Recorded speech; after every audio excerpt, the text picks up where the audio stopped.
Your Eminences and Excellency, your Graces and Lordships, my brother priests and fellow religious, Premier, distinguished guests, brothers and sisters in Christ. The white wool of Dominic is not unprecedented in this part of the country.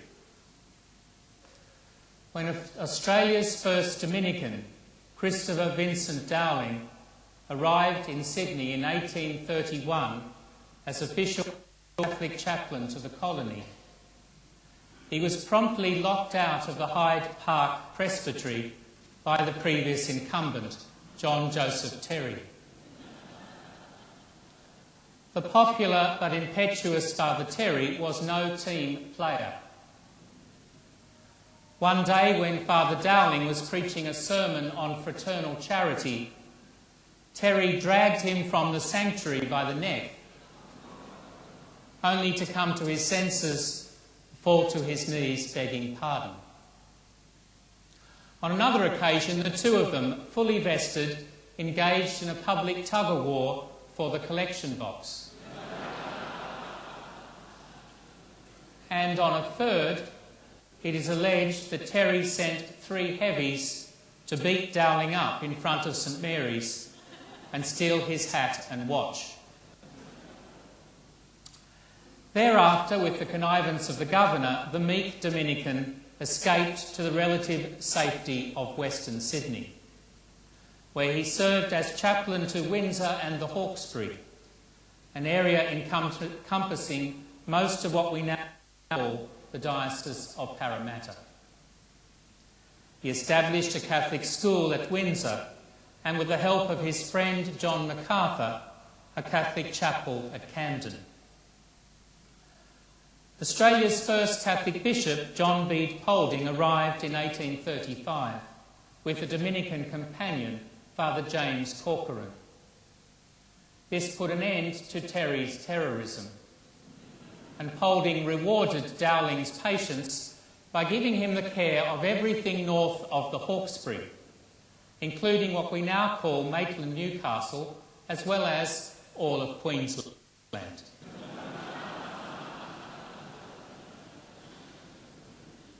No priest or bishop today should complain about having too big a territory. The other Dominican then took charge of the West, where the pastoral challenge was growing. Only about 1 in 6 Catholics was mass-going at that time, and most had not been to confession for years. He got the first Catholic church started at Windsor, but was killed in a horse accident before it was completed. I'm proud Dominicans were around here so early, even if they were mugged, exiled or trampled by horses for their troubles. I trust you will be gentler with this one.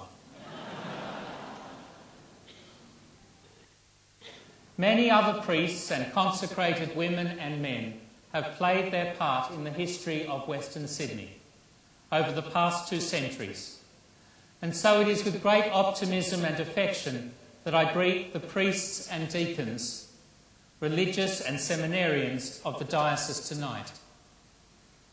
It is a privilege to join these labourers in this particular vineyard of the Lord. In this year of priests, we are especially conscious of what a precious gift is the priesthood, and how much we need to strengthen priestly identity and support each other. My brother priests, be assured of my desire to pray with you and for you, and to learn from you, and to work closely with you in our joint mission to Western Sydney. What is that mission? Jesus chose tonight's first reading as his mission statement. And unlike so many, his was anything but spin. He chose a text full of promise of evangelisation, healing, liberation, vindication, blessing. But behind such hopes were real people who were suffering or searching, crying out for consolation. It's those who've had bad news who are most hungry for good. The poor in spirit or resources, the powerless, ignorant or sinful. So at the beginning of his public ministry, Christ identified himself as the one who delivers us from every evil, from anything opposed to true human happiness.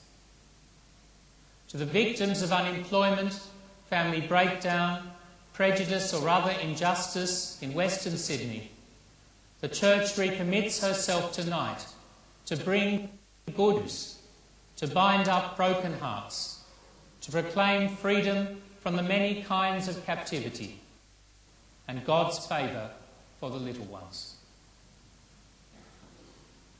In our second lesson, we heard St. Paul's anxieties for the Ephesians of his time, lest they be tossed to and fro, not by poverty and powerlessness, so much as fashion and falsehood, and so be at the mercy of a culture of lies and death.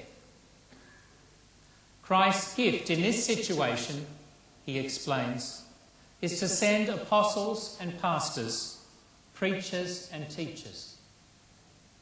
Their mission is simple: to consecrate people in that truth and unite them in that love for which Jesus prayed in our Gospel.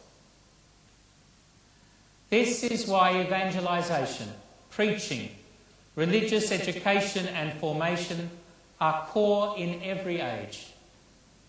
For every successor of apostles since Paul has had the mission of building up the Church in truth and love. The Church, like her God, is ever ancient, ever new. In every generation she faces both perennial challenges and novel ones. At the dawn of this millennium, Pope John Paul II called us to a trusting optimism, neither underestimating the problems nor responding with stock solutions. We shall not be saved by a formula, but by a person, he observed. It is not a matter of inventing a new program. The program already exists. It is the plan found in the Gospel and the living tradition, centred on Christ himself, who is to be known, loved and imitated, so that in him we may live the life of the Trinity and with him transform history. That transforming life must be expressed in concrete initiatives, and the advent of a new bishop occasions a fresh look at our activities. But the inspiration for 21st century Western Sydney must be the same as for 1st century Ephesus. Jesus Christ, the same yesterday, today and forever. Like every age and place before it, the Diocese of Parramatta today has its particular needs and gifts. This is a young diocese, canonically and demographically. By comparison to the median age of its people in their early 30s, I'm already an old guy. With so many young families and young adults, with new parishes, schools and outreach every year, so much is possible. There is every reason to have that trusting optimism.